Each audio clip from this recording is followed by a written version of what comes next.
We are back for episode 35 of Kane's Local Podcast. I am your host, Kyle. And as always, I'm joined by my brother Cam and the old man, our father, Paul. But we want to go ahead and get started. We have a jam-packed episode today. Going to be looking over some of the preseason reviews of some of the players that we've been looking at, notably a lot of the rookies.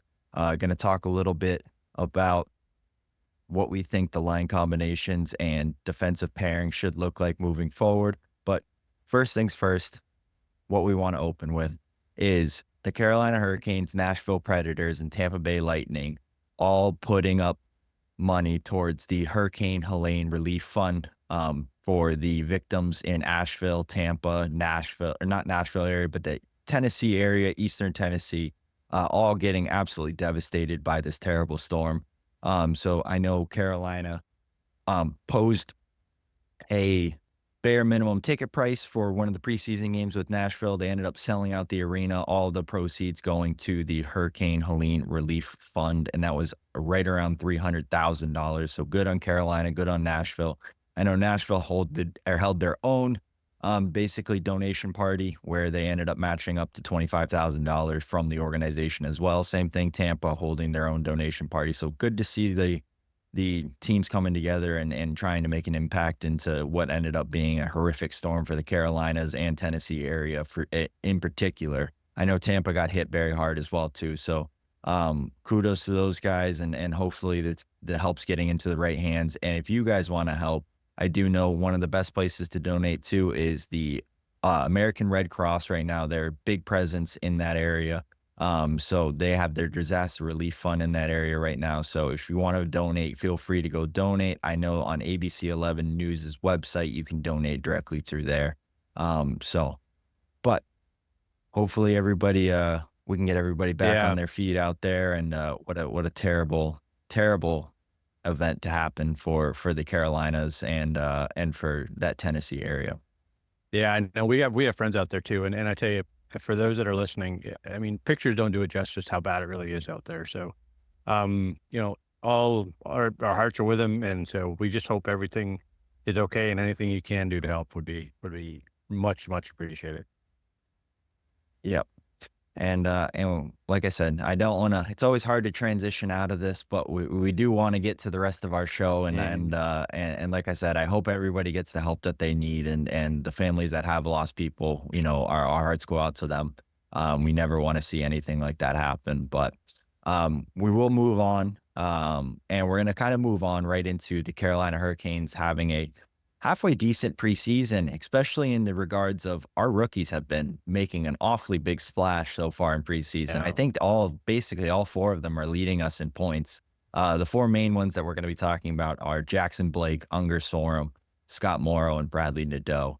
But I unfortunately haven't been able to watch a ton of the games because for some reason it's blacked out. I don't know why a free preseason game that's streamed on, it's streamed on a website, and for some reason it's blacked out. I can't even see the games. So I'm gonna pass it more over to you guys because you guys have seen a lot of the Mhm. games and definitely watched more than I've been able to. I've tried to pick up highlights here and there when I can and tried to pick up games where I could. I'm gonna pass it over to you guys. We're gonna start off with Jackson Blake because I feel like from what I've seen in the group chat, this guy is the one where you guys are like, hey, he probably should be on the team this Mhm. year. Yeah, no, I agree. I've seen a couple of live games with him and a couple of the streaming games, and he's noticeable on the ice. And again, I I don't know that he did play against a less than NHL roster against Tampa, um, but he was a difference maker, and he played in our with our full lineup basically. So he played in a fourth line role, and I think Roddy just rolled the lines. And but when he's on the ice, he's noticeable. He makes a difference, and he's earned his he's earned his way onto the roster. And I think Cam and I talked about it. It's like, well, what would the fourth line look like? And is that really where we want him? Or do we want him to get some seat time? I think he's earned his stripes to get on the team. But do we give him limited ice time here? I don't know. But we were thinking, a jury, Jackson Blake, and maybe an Unger Sorum. fourth line would be an absolute killer fourth line in this league. But I think they're maybe a little bit on the small side. So it's just a matter to be determined. But I do think that he's earned his right to, at a minimum, make an argument to get on this roster. Yeah, I don't think that there's any. I mean, there's really no. I mean, obviously you can tell that he's still trying to get up to speed just a little bit, especially towards the beginning of the preseason. But I mean, even the Tampa roster. I mean, it was basically they had their out of the four lines. I would say two of the lines were two of the lines that are going to be on the roster. Hmm. Or they had like their third and fourth line, I believe, out there. Maybe a guy or two from the second line, possibly. And I mean, they were hanging in there with them. So, they can make an argument, and it was noticeable too. Yeah. I mean, I think, yeah, those, especially those three guys, I would say, out of, Blake, Nadeau, or out of Blake, Nadeau, Ungersorm, and Morrow, I think Morrow, Ungersorm, and Blake, I mean, Hmm. out of anybody on the roster, you could throw them into a hat and pick them out and say, okay, I'm happy with, with Yep. this guy, basically. I Yep. still think Nadeau has a little bit more work to do. He definitely needs to get stronger. I think that's the biggest thing for him. Blake has the advantage because he's 24 Hmm. or 23 or something. So 2021. is he really only 21? Yeah, he played 2 I could have seasons in I college. could have sworn he was older. But anyway, yeah, he's 2 years older than Nadeau anyway. And Unger Storm's 19. I didn't even realize he was 19 either. Yeah, oh, yeah, So Unger Sorm's young. So is Yeah. Nadeau, too. Yeah. no, and But I think Nadeau's he's more 18. ready, though. He's more ready Yeah. than Unger Storm Bradley was, is. yeah. So Well, he played, Well, look didn't where he? Unger Sorm played last year. He That's was what I in was the gonna no, say. He agreed. played in the SHL. Yeah. professional league last year, Yeah. so he understands the pace of play.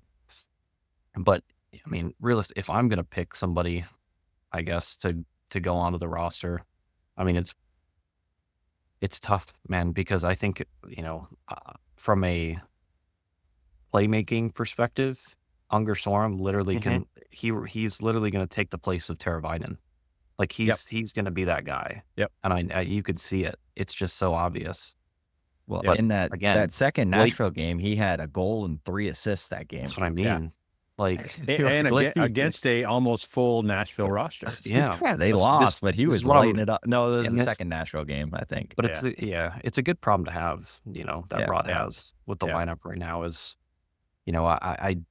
I definitely don't want Rod to just go with the guys that have the NHL experience, like with Jost or I don't want him to do that. I want him because again, like we had talked about really in our opening episode, I really think this is kind of a gap year and for the Canes. I really think this is kind of a year where, you know, it's going to transition from the old guard to the new guard. Because come this time next year, I think this team looks way different. Hmm. Yeah. The back end looks different Hmm. by far. I think, next year, I definitely think Morrow's top six. Mhm. Obviously, we're probably going to get Nick Shin over here as well. So, and I'm pretty sure Orlov's contract is it only a Orlov's and 2-year? Burns is both up next. Yeah, they're This not is their gonna, last year in their contract. I don't think Canes are going to re-sign either of them. Nope. Honestly, because I think they're going to bring the young guns in. I definitely think Ungersorm makes the team next year. I definitely think Blake plays next year. I definitely think Nadeau plays next year. And then we'll see who we get in the first round of the draft, this upcoming year. So I think this is a big step for Rod for, as a coach is can he get out of his comfort zone and really Mhm. push for some of these younger guys to come Yeah. into the lineup soon. And I know he did it with Jarvis and he was a success for sure. So, I'd like to see it, but, kind of, I guess you asked about Jackson Blake, but yes, I think Jackson Blake should make the team for sure. Yeah. Absolutely. I do too. The way I look at this is it's a great problem to have. We have a bunch of rookies that can probably take NHL spots right away, and on most other teams, they're probably in NHL spots.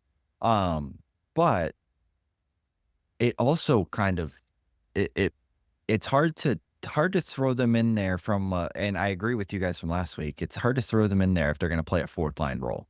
It's almost like, is it worth them playing that fourth line role because they're only playing 8 minutes, 9 minutes a night? Mhm. I mean, Rod typically does roll his lines a little bit more, but does it really change, their growth pattern if they're only playing 8 minutes in the NHL versus playing 23, 24 minutes in the Yeah. AHL. I mean, it's a completely different thing. Now, if they're playing 24 minutes in the A, that's a lot. They need to Yeah. probably get off the McDavid minutes because that's like Yeah. McDavid at the beginning of For last year. forward, I for a think forward, yeah. yeah, for forward. McDavid last year was playing like 22 or 23 minutes Yeah. for the first He's a half of the freak. season. It's not sustainable. It's not Yeah. sustainable. But one thing I want to make mention of is I these guys have played in the roster with actual our like half of our roster. Like they've played with Ahos, they've played in those games with those guys. I mean, look at last game. Not sorry, Tampa on Friday night. It was a Mhm. majority of our roster, and then it was like Yep. Jackson Blake, Unger Sorum, and I think Morrow was in that game Longer as well Storm didn't too. play. Oh, so it Yeah. was It Nadeau, was Blake, and No, Nadeau didn't no, play either. Doe didn't play It either. was just so it was Just just really Blake and just Blake Morrow. it was Blake, Yost, and Gagne played on that Gagne, fourth yeah. line. Gotcha. I'm sorry. But Blake got points, and you look back at that game, and it's like he's one of the few where it's like, you know, even our Ahos, Natchez is. I know Natchez had 2 points the other night, but maybe haven't played as many preseason games, but these guys are leading our team in points for the preseason. So it's like, okay, if if the games are matching and these guys are out producing the star players we have right now, what's it to say they're not ready to jump into a top 6 role or even into a third line role where our fourth line then becomes, Jordan Stahl and a couple of other, sandpaper finishers where they can take those bottom role minutes. But like I said, I think it's a good problem to have if you are Carolina. You have prospects coming up and you have more in the system. And on top of that, I mean, we have like 3 or 4 other guys that haven't even, I think, reached their potential, like Gleb Tchaikovsky or whatever. He's a really good player. I just don't think he's big enough or strong enough yet to really make a crack at it. But I think give him 2, 3 years down the road, he could probably be a middle 6 forward for us for sure. Yeah, and I think the other thing too we got to consider is obviously it's preseason, so you would hope that guys are going at least 85 to 90% when it comes to the full roster guys because um it showed though that we can roll lines a little bit more readily with a fourth line like a Jackson Blake, Unger Sorum, and those guys. I mean, so that you may get more minutes if you're able to roll a fourth line that is more of I call it a 2A line or a 3A line. And, and it gives your top guys, maybe not as many minutes and more time and less, less wear and tear on the body. And this may help us long term under Roddy's system because it is so demanding. It is so, physically demanding on your body that, you don't know, philosophy wise, they may get enough minutes to warrant them, staying here and they will get development by, going 12, 13, 14 minutes a game. So again, like I said, it's preseason. So we'll see, I think, have they finished preseason yet? Yeah, That was the I last think they're game. done. Was I their think we're last done. game. I think we're done. Yeah. So we Yeah. should get a feel here sometime early next week, early to mid next week, what our final roster is going to be, obviously, since we open on Friday night. So, but we'll see. It's just preseason, but I like what I see out of the young guys. Yeah, Yeah, I think one of the, I guess we'll call them rookies, even though a few of them have been here from multiple training camps at this point. I think one of them makes it. So that's what I think. I think one does. I don't know about the other. I mean, if I have to pick one, I mean, I have to go with Unger Sorum. I can't. He literally played the whole preseason. He played out of position. He's never played center in his life, and he was over 50% in the circle yep. That was what I was the going to whole say. time. The whole His preseason, face-off not one percentage is game. ridiculous. Overall, over however many games he played, like 3 or 4, he was over 50% in the circle, and he had, I mean, dude, he was racking up at least a point to 2 a game, at least And 2. he's somebody that I could see all of a sudden, if he keeps the face-off percentage and he can learn the D zone a little bit better, he's somebody that we have a second line center and a That's what I right-handed mean. one Like, out of And a right-handed I mean, nowhere. one. this Yeah. is, I mean, and then all of a sudden, our quote unquote third line of Martinook, Stahl, and Carrier can become our fourth line, and then In that reality, yeah. fourth can jump to the third line, and then they Mhm. get more minutes, and then Yeah. that could become. I mean, realistically, you're looking at, would 14 NHL minutes be better than 18 AHL minutes? Probably. I think so. I think For so. development, I mean, I think 8 is not enough, but I think if you get them 12 to 13 to 14, somewhere in that range, I think it's definitely enough for sure. I think Well, it's yeah, because plenty. if you were to take, I say, Unger, Sorum, and Blake into the team, which I think those two guys are making a legitimate shout at it. I think Yeah. Morrow is going to be a little tough just because we do have 6 really good NHL defensemen. It's not like we have Yep. one that's like Yep. kind of on the bubble. We got Yep. 6 solid NHL D-men. So the one that's honestly the biggest question mark is Burns to Yeah. me half the time, but he's got the name and the reputation. It's going to be hard to pull him out of the roster, especially because he probably would get picked up in waivers. So hard to do. And I don't foresee it happening. But I think Blake and Sorum are making a legitimate case at making this roster. And you guys bring up a good point, and we'll get into the line combinations here very quickly. And actually, you know what? That's a great way to segue it. Let's move into the line combinations that Yeah. we could see for opening night in our opinions. So the one line that I'm talking to you guys about now, I'm going to start with the third and fourth line and see if you guys agree with me on this one. So I'm thinking fourth line, because now Cam's got my brain going. I could see a stall line with Carrier, and I don't know what number Carrier is wearing, but 28. 28. So I could see Stahl, centering Carrier, and Martinook. Fourth line. That's a great fourth line. You can put them out there against anybody. That's going to be a very defensively responsible fourth line. It's also going to be a very strong and physical fourth line. Mhm. And if you get them 10 minutes a night of 10 good defensive zone minutes, and you're saving Jordan Stahl and Jordan Martinook for the PKs, and even Carrier for the PKs Yeah. for those big minutes especially later on in the season when they become so valuable, could actually be a blessing in disguise. But then my third line, maybe not. This is probably not opening night. No, let's say opening night. Yeah. So Drury centering. I forget what number Drury is, but Drury centering Unger, Sorum, Jackson Blake. And the only reason I'm saying that is I think in the future we could very well see Unger, Sorum taking that second line center role. I think for the start of the year, Rod's probably going to start Kokaniemi in that role, just to give Kokaniemi his final hurrah at it to see if he can break through that ceiling point. Yeah. But I could very easily see Unger, Sorum, and Kokaniemi trading spots and then kicking Drury out to the wing for that third line where Kokaniemi's centering Drury and Blake. Mhm. Second line right now, I have Natchez, Roslovic, Kokaniemi. And then first line is going to be Aho, Svetch, and Jarvis. Yeah. Anybody disagree with anything or would I change it up? think the first two lines, I think we're going to swap a winger because I think Jarvis or Roslovic, he'll bump to that first group, and then Svetch will stay with, I think, Kokniemi to start with, at least opening night, because they've looked really good in preseason. Those That's been three our guys best line. together. That's been I agree The with you, second line Cam. has been the Our best second line line. has been our best line. It's been our most fluid line. It's been our most connected line. Whereas the first line, Roslovic's still trying to understand Aho, and I think those two are still trying to figure out each other. Aho's missing his Teravainen because they were so connected. They were joined at the hip. They knew where each other was going to be. And I think Roslovic and Jarvis have not filled that role yet for Aho. So I think they're still trying to learn each other, but I do think that connection is going to happen. But I think they're going to be opening night, our first line match or setup.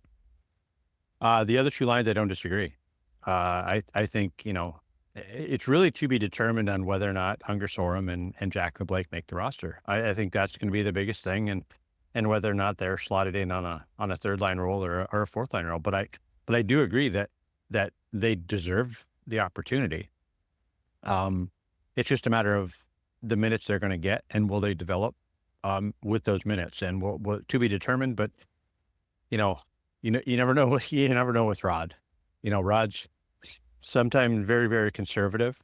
He doesn't want to push the window too quickly, too fast. And again, he's a head coach in the NHL, and we're not. So, but we're just giving our dime store opinion.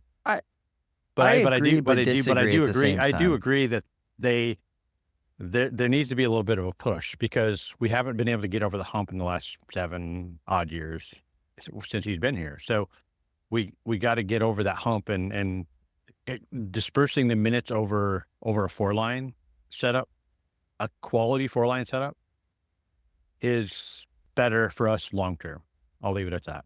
Yeah, no, I'm going to Mm. slightly disagree with you on that one because in Rod's 7 years of coaching, he's had 2 teenagers on his roster throughout that time frame, which a lot of other coaches probably not in that same boat because he's had Svechnikov at 19 and he had Jarvis at 19 years old, both Mhm. making NHL rosters. So I think he leaves it up to the player to earn it, but if the player earns it, he's very willing to go out of his Mhm. basically allow Yeah, the no, fair player enough. to go in and make that position because I mean, the year that Jarvis made it, who came out of the lineup? It was Derek Stepan.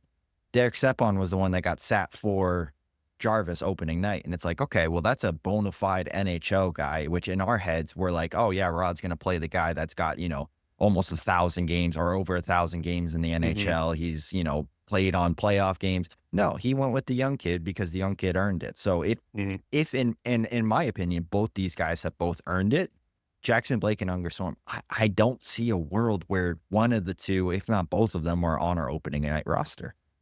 I just think that they're that talented. Yeah. I think it's again. I think it's going to be one. I don't think it's going to be I think both. it's probably going to start with Unger Sorum. I'm not going to lie. He's looked I the don't know. most complete. Mm. I can't. I don't know. I can't I don't read. know, man. I would It want it to be Ungersorum, but I I don't know. I I don't know, but can't. Jackson Blake, man, he's looked really good at He's earned it. preseason. That's the other thing. Yeah, It's like he's They I both can't say have. either guy hasn't earned it. I think Unger Sorum just looks more NHL ready than Mhm. Blake does, but I still think Blake looks Yeah. NHL ready.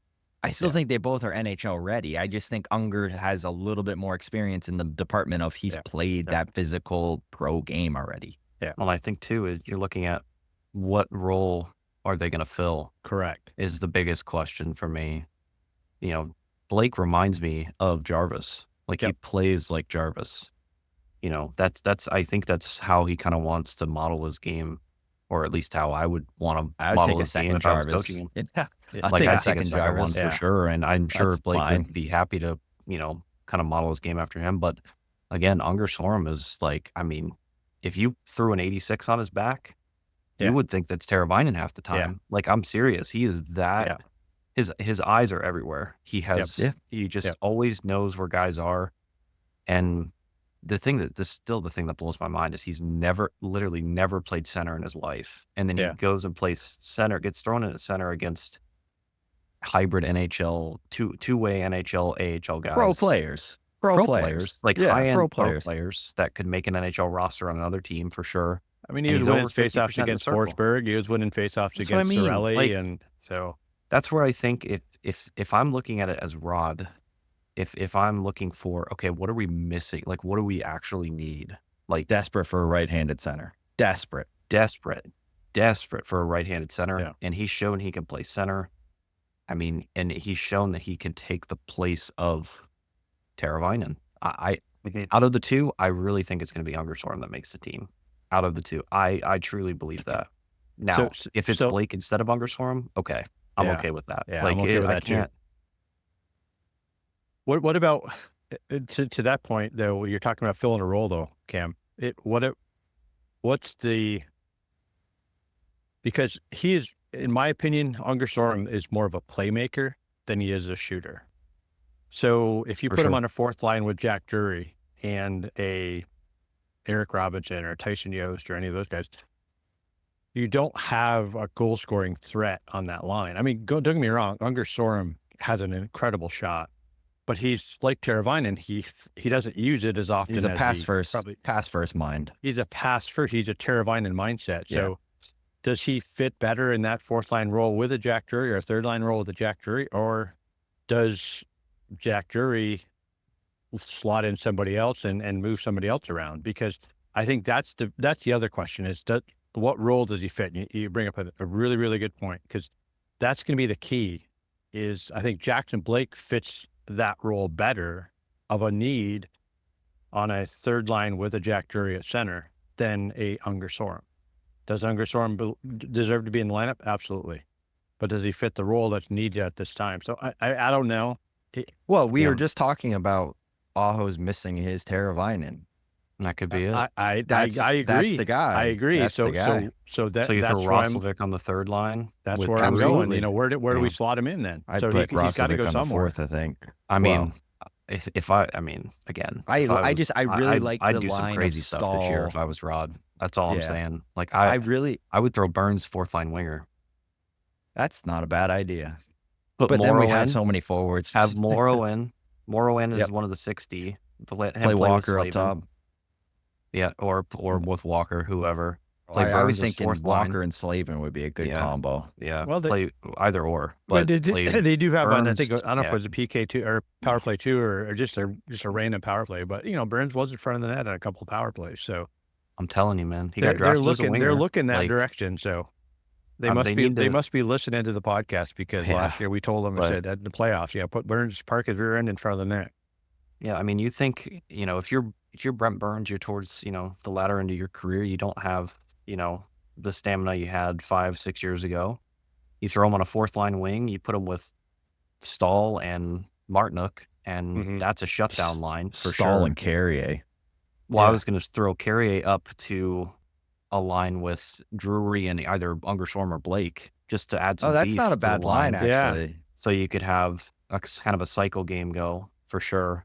Yeah. And obviously, Carrier would get to the front of the net. I think Carrier would have so many points if that was the line. Oh, He yeah. would have a crazy because he would He- just be the guy in front of the net, and Ungerstrom would just feed him everything. Yeah, Like, he'd just be throwing it I at him. really, I watch him play. I didn't really watch him play because he's playing on the West Coast or in the Mhm. Western Conference, but more and more I watch him play. I love the way he plays the game.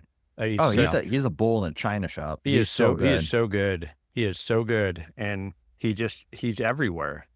And Yeah. he's back. He's in the D zone. He's got good D zone coverage. He's got good neutral zone awareness. He's all over the place. Yeah, I think And it's that's what a I love steal. about him. I think he's like $2 million too. That's a steal for Yeah. what No, we're getting out of absolutely. him. Yeah, But well, we'll see. Yeah. yeah. I guess it's preseason, so we can't Mhm. guarantee anything from this point. But he has had a lot of. I'm gonna knock on some. You guys can all hear it. I'm knocking on wood, but he has had some injury troubles throughout his NHL career so far. So I don't know how many years he's actually played the full 82, if he has yet. But I do know he's had some injury troubles throughout kind of his. It's kind of been a nagging issue ongoing. But to your point, if we're kicking Burns off of that D pairing, let's look at the D pairings and see what they would be like going forward for you guys then. So let's do a set with Burns in it and then a set with it, maybe just a fun set with Burns out of it, because I'm interested to see what combinations you guys would go with if Burns actually was to move to a forward role, which I don't ever see happening. But Mm-mm. No, I don't either. Yeah. Well, you want us to start, Kyle? yeah. I'll throw I'll- it to you guys. I mean, I think my top 6 are probably going to be the same as Cameron's, but we'll see. But I think with Burns, obviously, it's going to stay with Slavin, and then your second pairing is the Orlov, Chatfield, and then obviously Morrow or not Morrow, but Gostisbehere and Sean Walker. So you think nothing changes? I don't think anything changes. I think Gostisbehere and Walker have looked really good together. They really connected. They have the size issue. But I just think that there's too much chemistry already with those two that I don't think you see that change. And the mine without Burns would be, I would put, I don't think Morrow's ready. He's the Burns replacement. I think Cameron and I have mentioned that together. He's the Burns replacement. He plays the game exactly like Burns. He's got the confidence and the calmness about him. But I don't see him making the roster. I mean, I could see somebody bumping up like even a Gostisbehere up with Slavin. And I then don't like bump that at Burns. all because you have too many lefties and righties Yeah, in the same but D pair. lefty righty. Let's take. I mean, I get that, but still, it's who fits better with each other. That's all we're talking about here. So whether it works left hand or right hand, yeah. So what? I mean, Well, Rod's always had it lefty righty, No, so I we might get as well it. go based off what he does. I get it. But your question wasn't that. It was Yeah. who would I Right. see fitting better from a skill set perspective? And Well, then put Orlov with Slavin. no, I don't think Yeah. that. I don't Yeah, think I'm that not. either. Like- I don't. I thought Orloff looked ordinary when he was paired with Morrow. I There's don't too think many he bad looked. pinches. I don't think he obviously. I think he took. Agreed. He took way too many risks. It's preseason, so I'll give him that. I'll give him some rope Mm. on that one. But he's one of those guys that you could probably put anybody with Orloff, but could you? I don't know. It's probably a stretch, but I think my only flip flop would be, Burns, Gus Fair for Burns, and then Burns down with a guy like Sean Walker. So get some size on that third line pairing. May not get as many minutes, so he'll be more fresh for the whole game.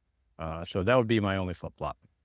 Well, in order for that to work in Rod's system, it'd be a flip flop between Walker and Burns. Because I promise you, Rod's not going to put two lefties and two righties on the same. No, game that's pair. fine, and then that's your Yeah. your call. I'm just going on what I see is from a skill set. Yeah, but this is based off a hypothetical that Burns is going to play forward. So Well, that's we haven't even got Let's to that see. hypothetical yet, Yeah. because that would put Scott Morrow in the lineup. Yeah, no, for sure.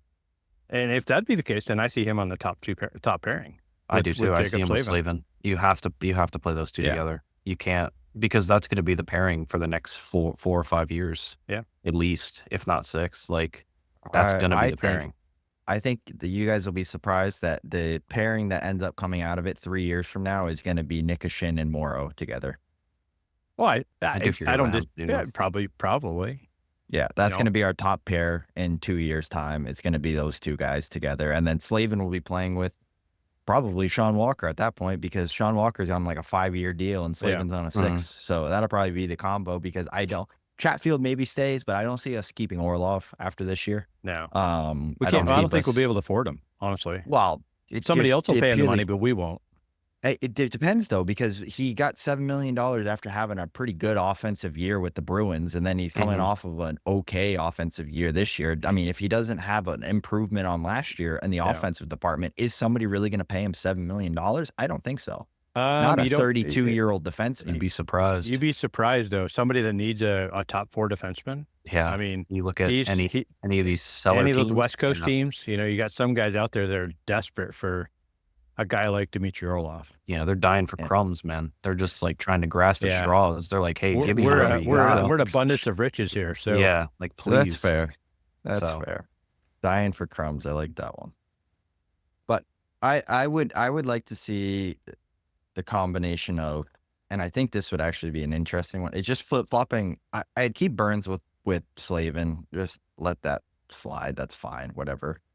But I would like to see the option of Chatfield and Sean Walker switching, just because, like I said, I think Orlov can play a little bit more of a two-way game than I could probably give Ghost credit for. Maybe I'm wrong. Maybe Ghost is a way better defensive player than I'm giving him credit for. Again, I haven't been able to see any of the preseason games, so I'm going based off of what I've seen with him in 2019 or 2020, whenever we had him for that little, maybe might have been 2021. I might be was way last over. year. Yeah, so 23. it was in the 2020. it wasn't deadline, last. We didn't have him 23. last year. No, Yeah. he was in Detroit last year. Yeah, he was in Detroit all last year. He's been in Detroit the past Well, two seasons. he signed a 1 year last summer, yep. but we had him at the trade dedeadline in 23. Yeah, we had him We in had him- 23 for the playoffs. He's been in Detroit the past 2 years. No, it was 1, I'm pretty sure. But anyways, either way, it's either 22 or 23. How about that? Yeah. Sean Goss, Spurg. But yeah, I mean, it I looked good. spelled I his mean, name horribly wrong. I don't know if I don't know if Orlov is as defensively responsible, especially at the beginning of the year. We saw it last year with him too. Like he kind of struggled to start the year, kind of defensively, and he kind of ended up growing into his game, which was good. But I think that, that helps because of Chatfield. I do You know, too. So I think if you break those two up, I think Orlov struggles with Yeah, I whoever think he you goes pair through him the with. learning curve over again. He And, does. and I think Chatfield that's- you could slot Chatfield anywhere. He'll Yeah. play well. But Orlov is the one. Like Yeah. he needs a really stay at home defensive kind of. or a guy that's got speed, because Chatfield can recover if Orlov pinches and make the Very bad much pinch so, yeah. and Chatfield's out of position. He can get back up the ice really quickly, about as good as anybody. Yeah. So he's got unbelievable speed, and he's got a yep, crazy motor on him. I don't know if you guys have seen that. So the Hurricanes have like a big YouTube video or YouTube channel now, but they did a day in the life of him. That guy's got so much swagger. I didn't realize how confident he was. I love to see it though. He's walking around, and I'm just like, this guy's full of it. I was like, I like it though. Like, yeah, not full of it in a bad way, but he's full of confidence for sure. well, He's you have very, to. very much self-believing. Yeah, you Yeah. have to. Yeah. So But I'll tell you what, I think Carolina is going to be better than people are probably giving them credit for. I don't disagree. We might have a little bit of a regress here, but I don't think it's going to be as drastic as some of the pundits are saying it's going to be. But with that being said, let's look between the pipes to see who we have as our starting goalie for game 1. Because I think after this preseason, I would probably, I don't know. I want to see what you guys see. So so we're saying who starts opening who night? Who starts starts game game one? 1? Oh, it's Freddie. We know what Rod's going to do, man. Like, yeah. let's not act like we don't know he's going to do Yeah. that. So it's going to be Freddie. If based on preseason play, it should be It should be Kochetkov, Kochetkov, but it's going to be but Freddie. He's based gonna on start. Calling but it right now. Freddie's going to start. We know that. I mean, look, I hope Rod proves us wrong, because I think Kochetkov has played it really well in He's all the starting games he's game played 1. in. Okay, hey, I hope. so Trust me, I hope we I hope you're right. got a kid start, one kid and two Freddie. So Yeah, I was gonna say, because it's a back-to-back with Tampa, so either way, we're seeing both goalies in the first 2 Right. games. So Yeah. I just, in my opinion, I think Kochetkov gets to start at home, and I think Freddie gets to start on the road. And that that may be the case, but I still find it really hard to put a scenario where Freddie isn't in the net opening night at home. I really do. too. And not. I think it's a very easy scenario. You have to go to Tampa the next night. No, I Who's get gonna it. do better in I- Tampa? I think Freddie would. Maybe. Again, like I said, it's. I don't know. They Kyle. won We'll Kochetkov see. won a 1-0 game there last year. Yeah, I think it was actually the best sorry, it was goalie. 3-0. He's So the better we'll- goalie. So It's a shutout We'll there see, last year. but I think the kid's earned the start based on the way he's played in preseason. We saw him play against. won 2-1 against Tampa the other He night. won two. Yeah, he won, Yeah, that won was against Friday. Tampa, And then the Friday before, and that was in Florida. front of we had our full roster there and pretty much in that game. I think we were half speed, not half speed. I shouldn't say that. I won't take anything away from Tampa. They played a really good game. And the other thing too, I'll make a note on, just a quick note. Tampa is deep. I think we're deep, but I think Tampa is really deep. So some of those young guys that they have, they're the ones that make me nervous because they've lost Stamkos. Okay, I get it, but man, who they got coming up behind them? They're going to be. They're always good, and they're going to continue to be good for years to come because of what I saw in that game against the full of the NHL goalie. roster. That's a Yeah.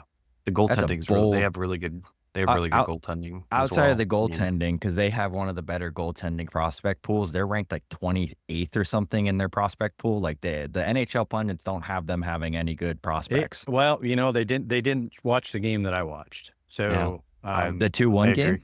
Yeah. Wow, they might have a lot of speed. They're certainly not goal scorers, though.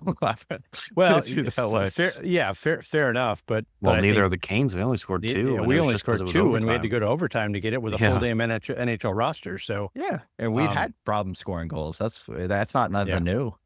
so Well, I guess but- I guess what we're saying is that you slot in all those top guys now. You slot in Gensel, Mhm. Kucherov. That game's probably 4-1. Honestly. Yeah. Unless Yeah. Kochetkov absolutely stands on his ears. Which he You know, would, Do the Canes get more than a goal in this game? Like, I don't know. If Vasilevsky stays in the net, obviously, because he'd play the whole game, and if Tampa has their full blown roster, Well, I think the kid came in to play the third period. I think Johansson came in and played the third period. he's really good too. Yeah, but he's really good. So, like I said, I don't want to segue off onto Tampa, but I think they're deeper than most people give them credit for. I'll leave it at that. Yeah, they have a bunch of middle six guys that might be good in 5 years. Just kind of what it says on the roster piece of it. If something breaks through, 100%. But it's hard to have a big prospect pool when you're drafting 31st and Right. 32nd every year. Right. For Like sure. it just is. It bottom line. So I mean, Yeah. like I said, unless they get a bunch back from, I mean, but they spent a lot of their prospects throwing away to other teams to get players in return at the trade deadline as well Hmm. too. So it's hard to Hmm. have a big deep prospect pool. But we'll segue off of that. And we talked Eastern Conference last week. Uh, I want to shoot out to the Western Conference a little bit and have our top 8 teams that we're going to be seeing in the Stanley Cup playoffs. So we will start with the Central. How many teams are you guys taking out of the Central? I'm Because going to be honest. I have to look up who's in the Central. Give me a Yeah, minute. like I said, we're terrible at following that conference, but let me go there real quick too. So, um, obviously the Central, I think the Avs, the Stars, and maybe the Jets. here, yeah, I was going to say, I'll read off the Central teams. It's Yeah. Chicago, Colorado, Dallas, Minnesota, Nashville, St. Louis, Utah, and Winnipeg. Sorry, before we start, little breaking news here. Swayman signed with Boston, 8 by 8.25. Oh, okay. Well, there you So go. those are the 64 million reasons why he's wanted to sign. So Yeah, but Now that it's was never the higher contract he than was given. 64. Yeah, it's higher than That's good 64 news, now. though. If you're a Boston fan, great news there. Yeah, You 23 desperately million in needed that. bonuses, no trade clause. So he's their goalie for the next 8 years. And yeah, sorry, just had to throw that in there. No, But yeah, that's okay. that's good breaking news. I like it. this again, bear with me. I'm pulling up the Central right now. I'll read it off to you again. It's Chicago, Colorado, Dallas, Minnesota, Nashville, St. Louis, Utah, and Winnipeg. Well, I think the for sure 2 teams for me is going to be Colorado and Dallas. Yeah, I think we can probably all agree Colorado and Dallas will make playoffs. Yeah. I think it's deciding if they grab 4 or 5 or if there's only one or more team making it. You know what? And I'm going to pose this up.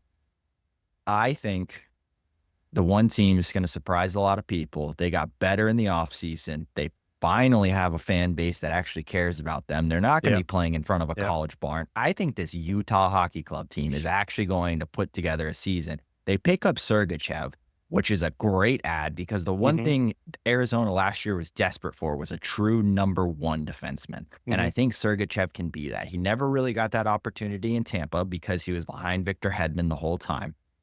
I think he's going to go into Utah. He's going to have a good season. And man, I think this team is going to be good. They have too many young stars. They got Logan Cooley. They got that Gunther kid. They got Clayton Keller, who's still only 26 years old. They got that Marcelli kid. I mean, they got a bunch of really good young players. And then they have a young goalie, Connor Ingram, 26, maybe not as young, but he played really well last year. And now all of a sudden, they're going to have a fan base. They're going to have a dedicated fan base. They're going to be playing in an arena that's actually meant for an NHL team to play in. It's still going to be on the smaller side. I think it only, as of right now, is going to seat like 13,000 because it's really built for basketball. But apparently, they're going to be doing renovations to increase the capacity for NHL hockey. But I could see this team actually sneaking in. I don't know. I'll pass it over to you guys to see. They probably could. They probably could. I think. I don't know. They're like a hand. You could throw a handful of teams in that same scenario. I think Chicago got better. Do I think they make the playoffs? I don't think they're probably close not. to Utah. But the Preds look good. They added some depth. They had some scoring. They had some PK power play guys. They added Shea. They added some good pieces to give them that stability that they were missing. And second year under that new coach, they got Marchessault. They got, like I said, I think the Predators. Marchessault, Stamkos, Predators got better. They might. They're probably in my top 3 in the Central. They might not end up actually coming in second. I think the Preds. I could get on board with Utah based on the way they finished the season last year. And I do like their young roster. I love their young goaltending tandem. or not so much young, but I like their goaltending tandem. I don't think they may not have a true number one, but they got a good I one mean, A, one B. gee, that Ingram No, sure made a case for it at the end of the year. I mean, no, he's putting up I get pretty it. I close get to it. the It's just top more of a elite numbers. long-term play for him. Yeah. You can make an argument over a 20-game stretch, but let's go over an 82-game season and figure Yeah, out look at a couple Andrew of years. Hammond for Yeah, Ottawa. The yeah. Hamburglar. He had 22 games where he was the best goalie in the world, and then he And fell off a then cliff. now he's American League. So I don't even think he's there. I think he's overseas I don't know somewhere. I don't even know who that is. so anyways, I don't think anybody else out of the Central, anyways, makes it I into that run. I think the Central could honestly pull 5 teams. I mean, and hear me out here. I think you look at Winnipeg last year. Winnipeg had a good team, and they added 1 or 2 pieces, and I think they got a little bit better. You also look at a team like Minnesota. Minnesota is heavily reliant on their young stars. They were 2 points outside of the playoff place last year, and that's with all their young stars being majority of their production. You're going to get a year-old Brock, or a year more veteranized Brock Favor. You're going to get a little bit better. Oh my goodness, I can't think of guys' names. Of course, it's not going to let me click on it. Yeah, I know who I'm looking for. But I think Minnesota has a genuine, and you also have Marc-Andre Fleury as a goalie, who I'm never going to count out the flower. He's Matt Boldy, Joel Eriksson-Ek, and then Kirill Kaprizov, and then you also have Marco Rossi. So Marco Rossi and Matt Boldy, 2 of their better players last year, both in their early 20s. They get a year older and a year better. This Minnesota team could sneak in. Yeah. I could honestly see 5 teams making it out of the Central because I don't think the Pacific's all that good. Yeah, think the you're Pacific's a probably little bit right. Actually, weaker. now that I look at the Pacific rundown here, so maybe only those top 3 out of there come out of there, based on who's going to finish 1, 2, and 3 in the West, and so you may be right. Yeah, know? I hold on. I'm going back to my standings so I can go No, I back and definitely look. think the wild card comes out of both wild cards come out of the Central. I honestly think the Oilers and the Knights are the only 2 teams I think that I can see going pretty far. I mean, the Canucks they're good for sure, but are they going to be as good as they were last year? They lost a couple of key pieces, and they didn't really. Well, they'll probably finish 3rd, so they'll get in by default, basically. It's going to be between them That's and true, I LA guess. for me in that Yeah, Pacific but division. LA lost Doughty, so I mean, how long is he out for? So Well, they also got rid of the month. plague that is PLD. So they got rid of Pierre-Luc Dubois. So now they Yeah, I don't know, have but that, man, when you that lose plaguing them in the your background. when you lose your top defenseman, that's a tough one to get Yeah, over. but they got good defensemen. They got I don't good guys disagree with you. coming up. I don't disagree with you. The one that I'm really excited about, because this is going to be the direct replacement for Doughty in the meantime, is going to be that Brant Clark kid who they drafted very high, and he is looking like there's a lot of people are saying he's going to be a true number 1 stellar defenseman in the NHL in a couple years time. But he's going to be that direct replacement for Drew Doughty in the start of the season, and I think it's going to give him a lot of opportunity that he probably wouldn't see if Doughty was in the lineup. And guess what?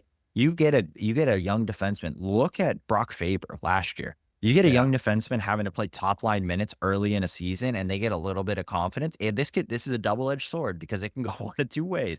You can either get them a lot of confidence, and then all of a sudden they're having a monster rookie year. Or they're going to get walked like a dog by Edmonton, and McDavid's going to dance around him, and it's going to absolutely diminish their confidence altogether. Yeah. But I think Brant Clark is that good that he's ready to really kind of step into already a top 4, even maybe a top 2 role. Yeah. But if Doughty's in the lineup, he's definitely not getting that opportunity. Yeah, no, I don't disagree. And I like I said, I think just young defenseman and Faber may have been an anomaly, and you guys know playing forward, and I want this to sound the wrong way, it's an easier transition to the game than defensemen at a more of a pro level. You know, the D side is much more difficult to transition a younger player. So if Doughty's out and he comes in, has a great year, I like the Kings.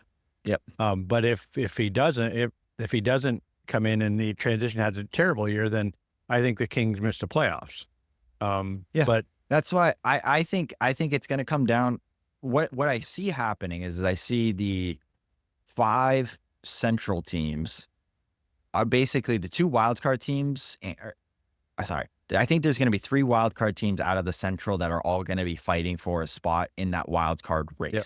I think that you're only going to see a race for third in the Pacific, where they're not even going to be really racing the wildcard teams even per se. Yeah. I think it's going to come down to LA and Vancouver for that third place in the actual Pacific division. Because I think the Yep. wild card's really going to only come down to Winnipeg, Utah, Nashville, Minnesota.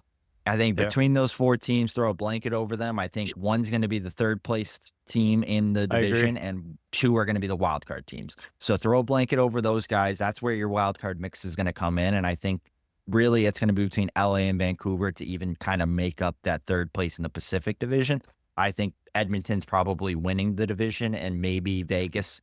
But Vegas and Edmonton are my locks for that division. I think they're too good. I think Anaheim didn't do enough in the offseason. I don't think they I did think anything, did they? They picked up a couple pieces here, there, A nothing couple of depth crazy. pieces to play in the Yeah, American League team or something, but but they didn't do a whole lot. they got that Cutter Gauthier kid from Philly. So Yeah, I mean, he's going to be another Pierre-Luc Dubois. I mean, he's got a No, he's head on not. him. Oh, come on. He's got a head on him. He's so full of himself. It's unbelievable. No. He'll be good. Yeah. Trey, Yeah. watch me Okay. 5 years. He's going to be kind of Kucherov-esque, where he has a lot of confidence and is very cocky, but I don't think he's the same as PLD, because the thing with Pierre-Luc Dubois, he only wants to play in one place, and if he's not playing there, he's going to throw a fit. Yeah. So unless he's in Montreal, he's going to throw a fit. I don't think Cutter. The only reason Cutter wanted out of Philly is because he's a diehard Pittsburgh fan. He hated the fact that he got drafted by Philly. I couldn't stand. He's like the biggest Crosby fanboy you're gonna meet, and he hated the fact that he got drafted by Philly. I don't agree with what he did. Yeah. But yeah, I mean, I to don't be think fair, it's the like, same situation. I don't know if I'd love to play for Tortorella either. I'm gonna be No. honest. As a young kid, you're not As gonna a play. young player, yeah, You're that's not the gonna last play. coach I want to play with. Yeah, I'm gonna be honest, man. Like, I'm good. I mean, if I'm a grizzled vet and can kind of blow them off, like, sure. But as a young kid, scared to death, you're just gonna get chewed out every day by that guy. He is gonna I have the think- hounds on you every day. I think Anaheim is gonna be maybe the surprise, sneaky one that could probably maybe get into the fight for wild card. Maybe there is a bigger fight for the wild card in the West than I'm giving credit for. But the only reason I say that is because it really relies a lot on Zegras making a big improvement, but they have Leo Carlson, who is a number 2 overall draft pick, who's going to be a stallion. He only played half the games last year. He played 41 games. They rotated him. He was he had a rotation like a goalie. It was every other game he was playing, and they were just trying to ease him into the NHL. I foresee him playing all 82 this year. They have Mason McTavish, who I absolutely adore this guy's game. He had a rough year last year, but he reminds me a lot of a Jonathan Taves player, where he's very strong defensively. He has the offensive upside. They have Zegras. If he can make any sort of contribution, that's going to be a good thing. They have that Michikov kid, who we all saw last year, absolute lights out, really good defenseman. They just made their captain Radko Gudas. I mean, the farm animal is going to get them going. They have Cutter Gauthier. Terry guy as well too. Yeah. I mean, he's a good player as well. I think they have a lot of pieces in the right place. It really is going to come down to whether or not they can get off on a strong foot, because we saw what happened with Vancouver last year. They got off really strong. First 25 games, their best team in the NHL by a country mile, and it kind of guided them through the rest of their season. They could almost go 500 for the rest of their season and make the playoffs still. Sure. But I think Anaheim could be that sneaky team. I think San Jose got better, not significantly, but they got better. I think teams got better in the Pacific. It's just not going to be as close of a race. Seattle added Brandon Montour. I forget who else. They added somebody else, but I mean, they added some pieces. Do they make it? I don't know. I don't believe in the goaltending there. I don't think Grubauer is that amazing. I think that who'd they have last year? Who was their best goalie last year? It was the backup. Oh my gosh, what's his name? Joey Decord. Decord. He's Yeah, actually I I think pulled he's that better out of than my ass. Grubauer. It's just, Oh, yeah. I got that name wrong. I think he's better than Grubauer. Yeah, He is. I don't No, think no, that Grubauer's he was that their better great. goalie. I don't know if they're tied up in bad contracts with some guys No, already, but I mean, we all know Ron Francis. He's always hesitant to pull the trigger on a bigger deal, and so they kind of are gonna just grow gradually. I mean, granted, they picked up Montour. That's a pretty good deal. I mean, Brandon Montour was Florida's best defenseman last year. Mhm. It's not a bad pickup. I mean, I don't think it got significantly better. I think it probably got a little better, maybe more stagnant. Team Yeah. I think got worse was Calgary, though. Boy, howdy, they are well, I mean, they shipped tanking. everybody. Yeah, Like they are tanking. they're in a full-blown rebuild at this point. So, Yeah. I mean, we'll see what happens there, but I mean, yeah, with Seattle, I mean, yeah, with the Francis thing, I mean, if unfortunately they're gonna end up if you grow too slow, you're gonna end up outgrowing the guys who's already there. Mhm. You know, Yeah, like Yeah. Montour's gonna be out before you can build anything around him. Yeah. So, Yeah. like, Yeah. and There's then the other guys on the team patience. are gonna want to get out because they're like, what are we doing? Like, I Yeah. want to go to a team that's gonna compete and Yeah. win, not to a Yeah. team that's kind of just gonna putter around waiting. It's You, like winter you is can coming, like in you can Game of put yourself Thrones. Ah, into a corner. Yeah. I forgot who else they added. So this is actually a good pickup, and it's a sneaky pickup, and I don't know if you guys know a bunch on him. He was in Vegas, but Chandler Stevenson, they picked up Yeah. Chandler. Because of the reason that he's gonna take some pressure off of, Matty Beniers in taking some of those top pairing, the matchups. I don't think you're gonna see Beniers playing as many 1v1s versus the other team's top lines. I think you're gonna Yeah. see some more Stevenson taking that role, which he can. He's a very good, strong two-way forward. So I think off of that kind of idea, you might get some more production out of Matty Beniers because he's not gonna have to play those top matchups all the Mhm. time. Yeah. Um, but is it really gonna make that much of a I difference don't know if if it's he's that big a difference. I don't think it makes that big of a difference. Chandler, he's a good player. I mean, he played with the Capitals for a while, then he went to Vegas, and Mhm. but he's not a game changer. I guess we'll No, put it that way. He he's contributes. a third or fourth line guy on Yeah, pretty much any team he he's a goes guy that to. can he's a guy that can make a difference. But he's not going to be the reason you win or lose a game. Yeah. Um, So in the past 3 seasons with Vegas in 2021-22, he had in 79 games played, 21 goals, 43 assists for 64 points. 2022-23 was 81 games played, 16 goals, 49 assists for 65 points. And then last year, 75 games played, 16 goals, 35 assists for 51 points. So, hmm, I mean, in the 50-point mark, that's going to mhm, definitely help. It's going to add some depth to their yeah, team. The other question mark I have is, can Shane Wright make that jump? Because when his draft year, he was deemed to be the number 1 draft pick for pretty much the entire time leading up until like mhm, a month before. He all of a sudden there was like a question mark if maybe yeah, he might slip down, and all of a sudden he goes 4th overall. I mean, talk about if he can make that transition, then all of a sudden you have 2 elite players in that team. Because I Mhm. love Matty Beniers' game. You want to talk yeah, about Jonathan Taves? I know we've mentioned him a couple of times. Matty Beniers is a spitting image of Jonathan Taves in my eyes. The way he plays, the way he moves, it just looks so similar to me. I think he's going to have a long career in the NHL. I think he's going to be very good moving forward. yeah, yeah. I don't know, but the right kid. It's one of those things. It's almost like he has the skill. You can see it. Um, He's like it's he just seems slow. Yeah, and I think it's almost like let me pose this to you guys. If you're going projected to go number 1 overall for months, if not years, and then all of a sudden you go 4th overall, how do you get that out of your head?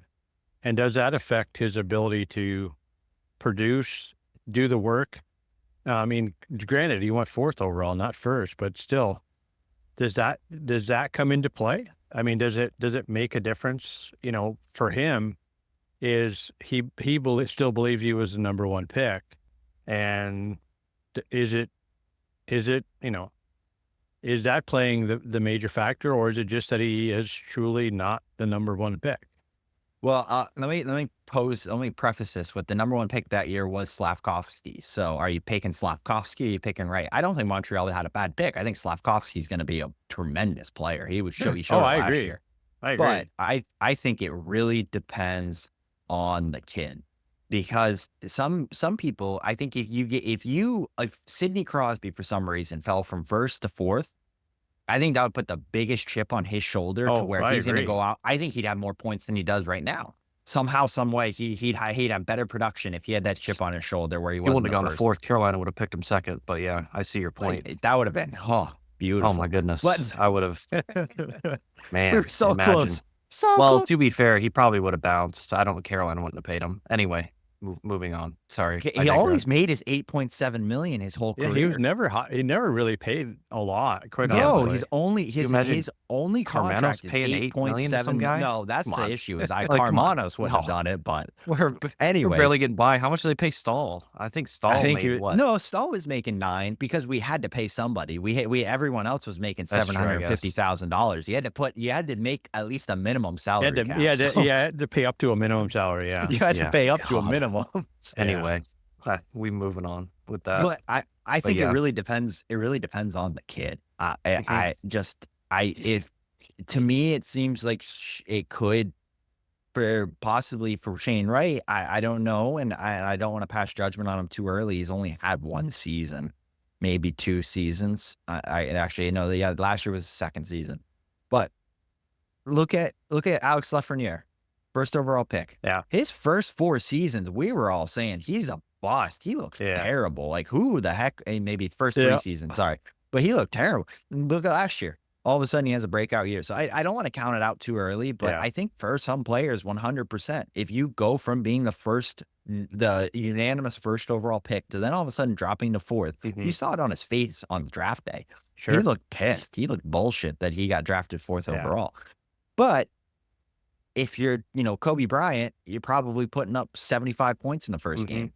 If you're Shane Wright, you're playing in the AHL, Yeah. figuring it out still. It just Yeah. kind of depends on the guy.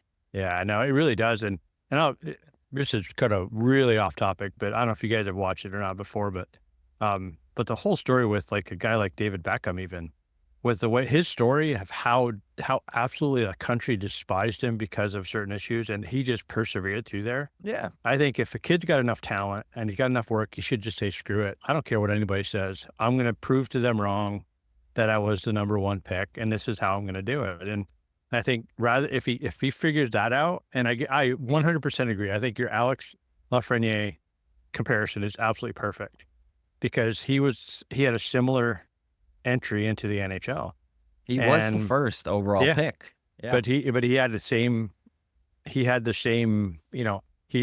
was viewed as good, but then struggled to come up to play. But it took him a couple of years, kind of like, Kokniemi's the same way. I mean, he came into the NHL. He went to an NHL roster way too soon. And it's going to take those guys maybe a couple, 2-3 years. So I think if we're still doing this in 2 or 3 years, which I hope we are, and we're talking about Shane Wright being an absolute stud in the NHL, I hope we're right, because I like the kid. I like the way he played the game. And, I hope he gets to where he needs to be. But it's just going to take him. It's going to be him, not anybody else, Yeah, making it work. Yeah, it's a mindset thing for him. I mean, he's either gonna fold under all that pressure and basically just be like, I guess I'm not good enough. Like he's just gonna kind of get down on himself, or, he's gonna kind of kick it and say, hey, pressure's for tires. I'm gonna keep going and do, whatever I need to do. There you go, Cam. I to like get it. I'm going to have, I mean, it's serious. He's either gonna be one of two ways, and that's gonna determine whether he's gonna be a long-standing NHL player who at the end of his career can knock on the door of Hall of Fame, or Yep. if he's going to fold and go play in the SPHL at some point, Yeah. like just, Be a winger for Zach. It's going to be, yeah, it's going to be one of those things. So it's all up to him though. It's nobody else. It's up to him. All right, Kyle, copyright that. I like that. Pressures for tires. We're Yeah, going to have Pressures Kane's for Tires. local That's a pressures good for one. tires. We're going to make a T-shirt, a sweatshirt, and market that one. I love that one. That was a good one. All right, so we're gonna slowly wrap up here, but I do want to pose one kind of final topic for you guys before we wrap up the podcast portion of this recording. But what do you guys have for your biggest hot take for this upcoming season? And if we need a little bit of time to think about it, feel free. I can cut it out in editing. But I want to know what your guys' biggest hot take for this upcoming season is gonna be. Carolina related. If you want to do one for Carolina, one for the NHL, have at it. Maybe I'll do one for each too. So we can take 5 minutes if needed and just think this through. Wow. That's a good one.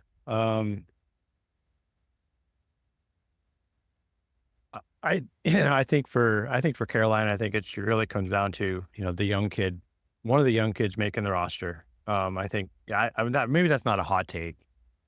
Um,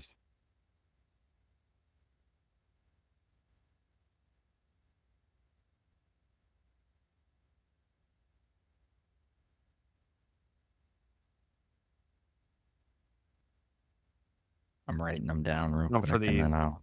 for me, for the NHL, There we go. I think Nashville's going to stink. You think Nashville's gonna stink? I think they're going to be bad. They're going to run into the New York Rangers situation. Too many cooks in the kitchen. I don't think it's going to Wow. work.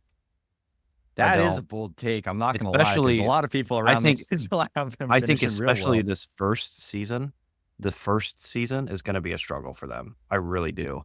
Plus, they paid all these guys banking that they're going to do the same things they've been doing for the past 5 years. A lot of those guys, I mean, Stamkos is older. Especially Let's not Stamkos, he's forget getting he's older. older. Yeah. Shea is older. I mean, he's not young. Like Mhm. he's 30 years old. Like he could be that could have been his best year that he's ever had and never will have. You never know. I mean, these guys aren't like up and coming rising stars. These are grizzled vets at this point that are Mhm. towards the end of their career. So you're either going to get, I mean, I think Nashville's window's about 3 years. They have 3 years to win a cup with that squad. That is it. Outside of that, they never have a shot. But I don't think they're going to be very good. So we'll see, though. Again, I don't know. I hope I'm wrong because I'd like to see them be good for sure. I would. Mhm. I think it'd be a lot of fun. And obviously, I like Brady Shea, so I want to see any team he's on. I'd like to see them succeed. So Yeah, do you especially got because your two? he's after the Oh, Cam, Rangers. do you have a Canes hot take? Um, man, I don't know. I mean, it's hard because I feel like like the young guys kind of making the roster isn't really a hot take. I think a lot of Yeah. people agree with that. Well, But I have a hot take revolving around the young guys. I I mean, I think think by the end of year, Unger, Sorum, Blake, and Morrow are all in the roster heading into playoffs. I mean, I would love it. You wouldn't find anybody more excited about that than me. Seriously. Yeah. The more I watched, and especially watching, the preseason games with Morrow, I mean, Yep. it's effortless for him, man. I was Like, it's telling you this literally at effortless. UMass Amherst. I said Well, he listen, was okay, gliding. listen. College hockey is way different than the NHL. I agree, I It's know. miles different. However, with his size and his offensive capability, you put him with a guy like Slavin, who's just a shutdown D-man, and allowing Morrow to just be that offensive guy. If he played 82 games, man, I He mean, might I get can't. 80 points. He might get 80 points. Like He I'm might get like 80 points. I serious. It's just. I mean, I guess that's my hot take. Cut Burns, put Morrow in. That's what I would do, man. We can just Pay send him out. back. Send him packing. He can go back to the Sharks and live in LA and do whatever he wants. He go back to his ranch in That's Texas, fine. where he Yeah. is. Cut I like Burns Burns and too, bring in man. I do. Morrow. I I think love it. he's a great player. He really is. He's good for the room too. He's a good veteran guy, but either put him at Yeah. the wing on the line or cut him. Put Morrow in. He needs to All play, right. man. Be good. So here's my league hot take, Kyle. I have one too for that. You go ahead. So and you'll probably know the reason why I make this hot take, but I think Connor Bedard has 50 goals. Oh, okay. See that? Yeah, I think- I mean, if he's playing next to Tavo, he's He's probably fifth, going to and get he's 70. playing next to Turbo now, and Turbo's going to get him the puck. He's like a seeing eye dog. He can get anything anywhere. It doesn't He is. matter. So, so that's my league hot take. Connor Bedard scores 50 goals. Oh, your league hot take is Tavo Crazy. Teravainen's a seeing a lot eye of goals. dog. Oh, If leading Well, the blind wow. around. I like it. My league hot take is I think, and maybe this isn't as hot of a take, but I feel like it is. I think Connor McDavid puts up 165 plus points this year. well, Well, His I mean, his that's a his lot. his NHL best is 152. So I think he puts up 100. I think he's bullshit about last year. And I can't imagine a chip on your shoulder, Connor McDavid. Oh my God, league lookout. yeah, Did they yeah. get did they get better or worse? I again, I don't pay attention to the West at all. I Did could who care get less. what? So, I don't think they did anything. did Edmonton do Edmonton? anything other than Let re-sign me, Draisaitl They just well, re-signed Draisaitl. they brought in Jeff Skinner. for a Um, crazy contract, by the way? I think that's insane. oh, he's I don't know making if no we've talked money. about that, but yeah, that contract is, man, good luck. I'm happy they signed him. Who, Draisaitl? Yeah, I, I, glad it but wasn't the Canes. I mean, McKinnon's making $1 million less, and the top two scorers for the past 5 seasons in the NHL have been Draisaitl and McDavid. And Mhm. outside of the power play, they don't play on the same line together. It's hard to argue with it. I just and given that I think the NHL salary cap is probably going to go up at least 3 or 4 million for the next 5 years each year, it's not going to be that bad of a deal come 5 years from now. But it's a lot of money. It is a lot of money. Yeah, So for the forward side, they added Victor Arvidsson. That's a good pickup. yeah. They added Jeff Skinner, another good pickup. I think their top six got better. I think their bottom six got worse. So it Yeah. just kind of depends on where you want to rotate that through. I mean, we all know Jeff Skinner is a natural goal scorer. I mean, he just is. He's put up 40 goals, I think 5 or 6 times in his Yeah. career so far, including twice in Buffalo. Where everyone was saying he had terrible years in Buffalo. His first season in Buffalo, he put up like 52 goals, and then 2 years ago he put up 40. So I Yeah. mean, he's still a good player. Put him next to Connor McDavid. He might put up 60 goals. You want to talk about Bedard putting up 50? Yeah. Jeff Skinner with Connor McDavid passing him the puck might put up 60 goals. Yeah. Like I'm like McDavid is that good. If Skinner can keep up with McDavid, he will score Yeah. 50 Yeah. goals, 60 goals. I think the Yeah. biggest thing with Edmonton, in my opinion, this is mine, is their season's gonna go on how well Stuart Skinner plays. I think Yeah. they can score 3, 4, 5 goals a game, but if he lets And up how 4, good 5, does 6, Skinner need to play when they're well, putting up well, 6 in a what's what I'm game? saying. He's gotta have a 206 He's just goals gotta be against. he's gotta be Georgiev. He's gotta He just be needs to be he's gotta be somewhat consistent. reliable sometimes. That's He's all gotta you be need. reliable. I don't even think he needs a 206. He could have a 3 goals against I don't average, think and they're so. probably I think if he like, gives up 3. over 3 goals Oh, a game, beautiful. I think that's gonna be too much for them to have a successful okay, but season. Edmonton's goals per game last year was 4.5. I get Hey, it. what's getting them to stop? They got better offensively in the top 6. I think, in all honesty, Well, look they at got last year compared better, to this year. but to your point, they got worse in the bottom 6. So that's Yeah, when but the they're bottom gonna. 6 That's never when produced for them last year anyways. I know. What I'm saying is that they got worse. But what I'm saying is that that's when Stuart Skinner's got to be better. So him giving up 3, 4 goals a game isn't gonna cut it.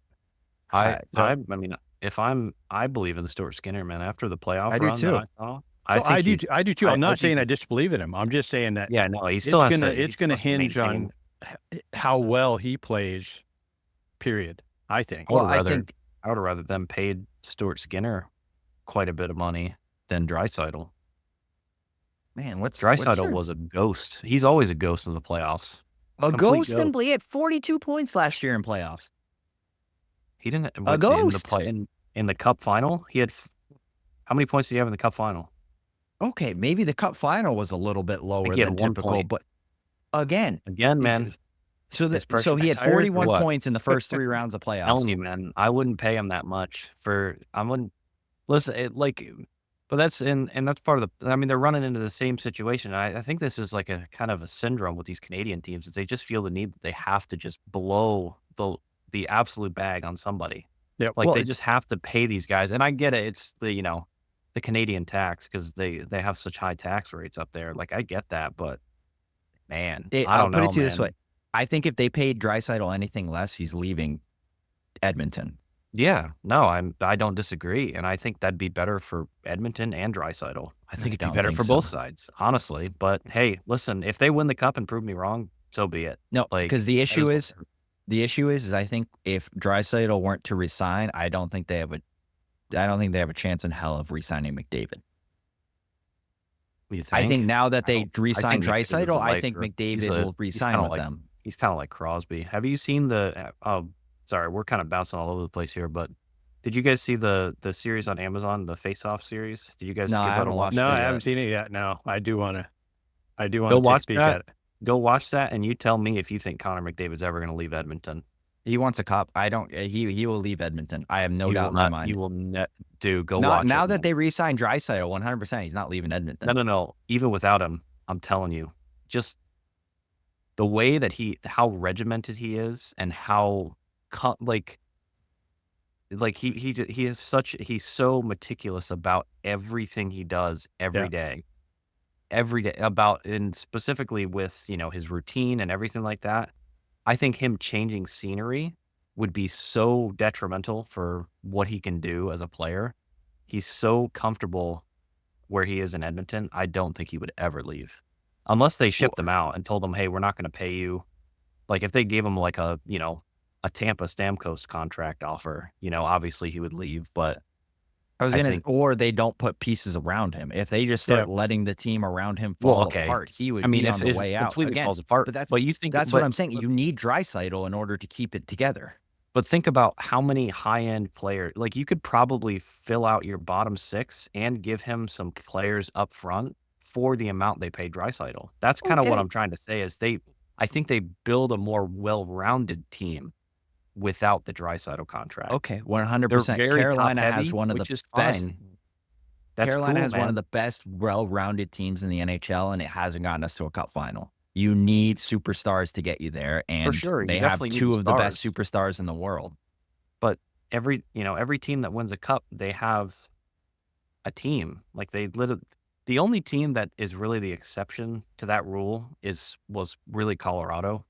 I mean, McKinnon is just out of this world. That guy, pay him 40 million a year. It doesn't matter. That guy is crazy. Yeah, I but can't who is believe. McKinnon playing with? He's playing with Mikko Rantanen and No, Nichushkin, like two but they also, NHL superstars. but the year they won the cup, they had top end guys for sure, but they also signed good role guys around them as Yeah. well. Like their bottom six 100%. wasn't lacking. Like they were No, producing as well. I mean, that's the year Yeah. they had Nazem Kadri, I think that year he was as the well. second Like line center. Yeah, he had that's what 100 I mean. Like like 10 points that year. they had really good pieces, and until Edmonton and Toronto and like those teams can realize that, and that's what they need, they're just going to be, regular season merchants. I Now, think fair I enough to think Edmonton, they did make it to the cup final last year, but it was literally solely McDavid was dragging everybody by their hair, saying, "We're and going to the cup Draisaitl final." and Draisaitl.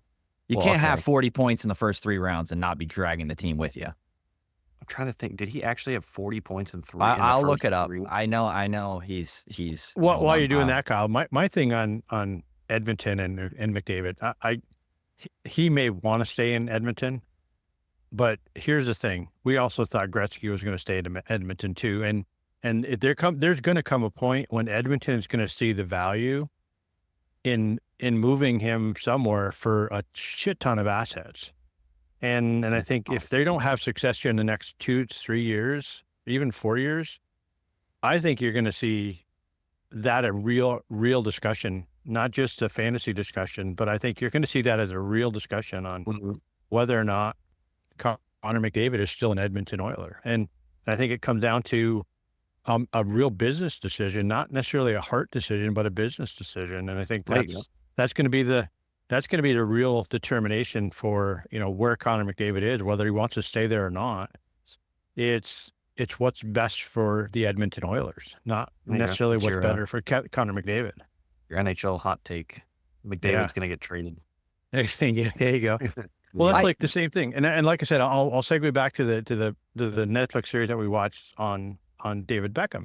He was a Man United guy. I mean, through and through, he did not want to play anywhere else. He wanted to play for England, but he didn't want to play for anybody else. And then they shipped him off because they Yeah. sold him because he pissed off the manager.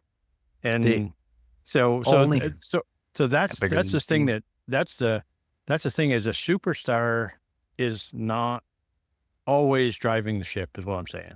So well, down the the one road, difference we could see a different landscape. the one difference is Connor McDavid has a 31 team no move clause. He has to agree to move anywhere. Look, I don't One team. disagree. I The don't hell's the disagree. one All, team? all I'm I wonder saying who is that one that team is. No, that the one team is if Edmonton. they That's don't not win, on the no move clause. if they don't win a Like, cup in the next 3 or 4 years, then it has to be decided. There has to be a change because But again, it doesn't happen unless he says yes. no, So he could say look, no and just stay in Edmonton. look, I get it. He could say no. You're right. But if he wants to win a cup, if they're not building the pieces around him, why would you want to stay there? So that's why I'm saying is Draisaitl is a crucial piece of that. So Cam, it was in 25 games, 33 points for Draisaitl and 43 for McDavid. So McDavid had 10 more points. 33. Okay.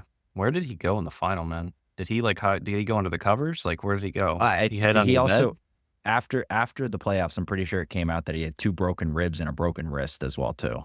bed? Okay. So is everybody else, man. Well, Like, I'm not saying look at yes or it's no Chuck. I any mean, which way. Chuck has injuries all the time. Like, no, I get it. Yeah, I know. Sure. Yeah, I don't know. Maybe I'm just a hater. It's all right. Now that we have Pesci gone, you have to find somebody else to dog off. No, look in He's hurt too now. Did you see I know that? he broke his leg. That's Well, he tough. had. I'm That's sorry. what he's been dealing with. That he Yeah. broke that with Carolina in the Yep. playoffs. Oh, so it's just still recovering from that one. Yeah, It's not he's a still new recovering. injury. Yeah, he's still recovering from the same injury. Okay, so he's been on the IR then for them. Yeah, Right from the so trade he's- or from the signing. Okay. Yeah, so he's he's probably still a month out. Unfortunately he's probably going to struggle this year just because again, not having an off season to kind of train for a season with a new team is going to tough. hurt. It's Yeah, tough. tough It's for really sure. hard for him. So That, again, and I don't believe in their goaltending at all. well, Yeah. well, that's we'll true. see. Yeah, they're already 4 points ahead of us in the standings. So Oh yeah, they played 2 regular season games already. That's and they wild. smacked Buffalo around. But that's not much to write home about. Buffalo stinks. I'd love to. Can we rip Tage Thompson out of Buffalo, please? I love Dude, that. so get him somewhere else, Get a man. hook with him, please. Can we get some magic worked here to get him out? But I'd love. the thing is, Buffalo. Buffalo, they have all the pieces. I don't know why they can't improve. They have Well, 4 they have- four I mean, really they got- good defensemen. I guess. Yeah. I mean, they got pieces for a Dahlin- puzzle, and they're trying to play checkers, man. Like It's they something don't have different, man. they don't have the right pieces. I mean, Yeah. Their that's the issue is problem. they don't have any veteranship. They've lost all of their true leaders. I mean, look Still at their Dahlin, their 4 top Rasmus Dahlin. defensemen are all under the age of 24. Mhm. Because you have Owen Power, you have Yoki Haru, you have Yeah. Darlene, and then you have Bowen Byram. That's your top 4 D pair. I mean, they're all under the age of 20. I Yeah. think Yoki Haru's the oldest one at 25 years old. You look at their forward group, they lost Skinner, who was arguably their most veteran forward. They keep losing these veteran pieces, and they're backfilling it with rookies that I think are going to be good in a few Mhm. years. But look at any team that has a boatload. Look at Dallas. I think Dallas is a perfect example because 2 years ago they were looking. Yeah, I know they were just coming off a Cup final run in 2020, but that was an awfully weird Cup final run because it was Mhm. the bubble run. The bubble run. Yeah. But they had an aging core, and they needed young guys to step in and fill the backfill. But then you see the backfill happen with guys like Stankoven, and then who's the other guy in Dallas? That's ridiculous. A young kid. Oh, I can't think of his name. There's Robertson. Obviously, it's the young Robinson. young I know guys. Robertson. It's the other kid. I He know, I was can't remember his- unbelievable in playoffs. He was so good last year. This is his rookie year. I can't remember his name Oh, either. what the heck's this kid's name? Oh, I'm gonna kick myself the second I see it. Yeah, and the other thing, while you're doing that, Kyle, on the Buffalo thing, is that's what makes the hiring of Lindy Ruff so puzzling. Wyatt for me. Johnston. God. That's Oh who it yeah, is. I couldn't yeah, think no, of his he's name. really good. Yeah, He's But crazy. but sorry, just to finalize my point. But he goes on to align with Jamie Benn, and then Sagan can move up into a different line, and then all of a sudden it rejuvenates those two guys. So I think Buffalo needs to add some veteran presence that allows those young guys. It doesn't put all the pressure on the young guys to be the answer. yeah. No, and that's where, like I said, that's where really puzzled me on the Lindy Ruff hire. I get he's a Buffalo guy. He played in Buffalo. He's coached there before, but I don't know that he's a young player's coach. I don't know, and I guess I've not Nope. seen that out of him. So He if got a you're year trying out to, of New Jersey, I guess. yeah, but you're getting if you're getting, you know, a young lineup and a veteran coach that sort of has an old school mentality, Very you old know, school. I Like don't know. no I don't know. beards. Like I don't know it's how the crazy. success works. It's kind of like, it's almost like I'm going to give it another year, but the Tortorella effect in Philadelphia. He's the same way. They have a very young lineup. They have some veterans. Don't get me wrong, but is that the right recipe in this day and age in the NHL? And I don't know that.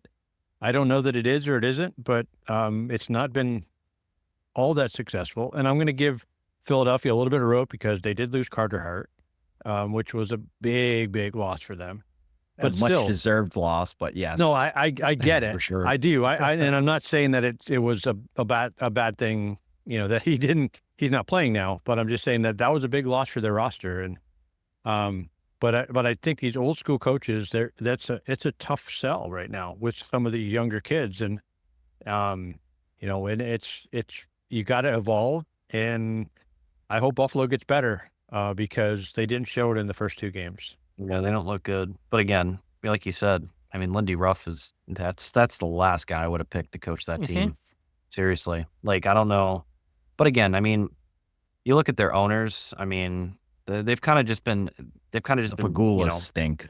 yeah, I mean, they've kind of just been jumping around like, hey, well, I guess we'll be good next year. They've been doing that for what, 20 years at this point? Yeah. What was the last yeah. time they made a actual like playoff run? I Ooh, think yeah, their it's been last a while. playoff appearance was Was it like 2010, 2011. Was it like Danny Briere era kind of thing? Like, The last big run they had was 07 conference finals, I want to say. The 2006, 2007, they made the conference finals and they played Ottawa because they made it back-to-back years and they lost So both. 17 years ago. that's what I mean. After that, they barely sniff playoffs now. I mean, it's you know? funny you think about that though, really, because you think 2007 is not that far away, but man, it's 17 years ago. I know. So that's a hard sell for the fan base to say, we're going to get better. We're going to try. We're going to keep trying. Well, you know what? You're not really trying if you, and again, I'm not dogging on Lindy Ruff. I just don't think it's the right fit for a young crew. I really with how don't. young their team is, it's definitely not. That's No, not I the think- guy I would have. I think Lindy Ruff would have probably fit very well on like a Pittsburgh.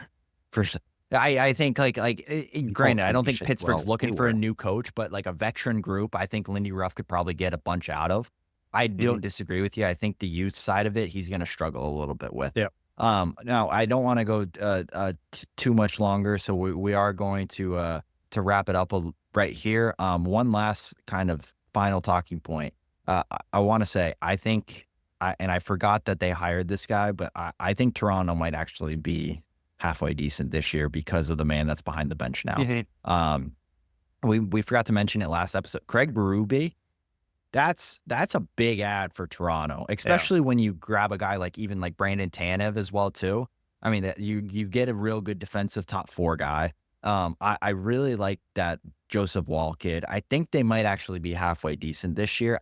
Whether they can get over the finalized hump, I think that's where Berube is going to come in because he's going to put a little piss and vinegar in their system, which I don't think what's his face could do.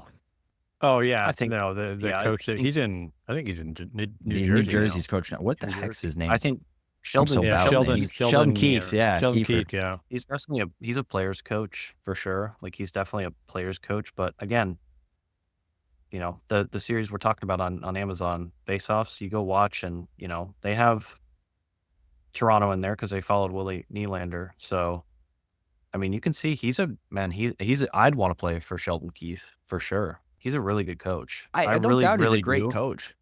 And and funny, Dad, you were talking about Man United earlier. The Man United's kind of run into the same situation that I think Toronto's running into.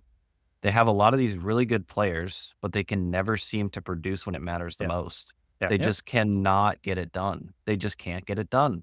And I think it's a symptom of the players and the culture around the team than whoever the coach is. You More can of an throw organizational whatever parasite. throw whatever coach you want in there or whatever. until they break up that big four, they're never going to do anything. I, Yeah. I I would be interested to see, just because I don't 100% disagree with you, but I'm interested to see what they can do under a Berube system, because like I said, I think it's going to add a little bit more piss and vinegar to their game, especially with a guy like Austin Matthews. I mean, he's not a small guy by any he's I mean, he's 6'2", a big he's guy. like Yeah. 210, like he's a big dude. And if he starts throwing his weight around a little bit, not necessarily what you want Matthews doing on a constant basis, but if he adds a little bit of piss and vinegar to his game, I think it could make a difference, especially in a playoff series. Now, granted, you still have to go through Matthews and Chuck. You're going to have to take that guy out in order to do anything. But Well, I mean, you look at all the teams in the East, I mean, that are just built better than Toronto is. I yeah, mean, Toronto's the Edmonton of the East. Like, they're just top heavy, and that's it. I mean, their goalie's good, but he hasn't shown, like, I haven't seen glimpses of him being like, "Oh my gosh, this guy." Like, did you see his that game the other day with him in it? I've never said that about him ever. his last So, 3 games in the playoffs, for when they ended up losing to Boston 2-1 in the final game, but he played the last 3 and they won the first 2, and I think in all 3 he allowed 4 goals through those 3 games. I mean, definitely he had I'm his wondering if games where that he yeah, was you good. almost wonder if that's a symptom of Boston not playing that great, or if it was him. Like, and again, I didn't watch the games too in depth. I think, they were pretty much on the same nights that the Canes games were on. Yeah, they So were the exact same we were nights. kinda catching them in between periods at the Canes games most of the time. But yeah, I mean, it's interesting to see, especially in Toronto. I mean, like I said, I don't, until they break that whatever they want to call it, Yeah. the core four or whatever, until they break those four up, it's all over for them. They'll be good in the Yeah. regular season like they always are, and they'll lose in the first round of, I mean, take your pick, whoever they play in the first round, I'm taking the other team. So that's all I'm They saying. can be My others. bet's on the other But team. all right. That's Well, that is that's the playoff that's hot take. yeah, Yeah, that's the there you go. playoff hot take. But all right, that's where we're gonna leave this episode. If you guys liked it, please like, subscribe, follow us on our channels, Apple Podcasts, Spotify, and then share it with a friend. It helps us grow. It helps us get a little bit nicer of an audience, and the better we do on the growth department, the more active we're probably going to end up being, just because it frees up a little bit more time for us to do so. But feel free, like, subscribe, share it with anybody that you know that's interested in Canes hockey, and we'll see you next week.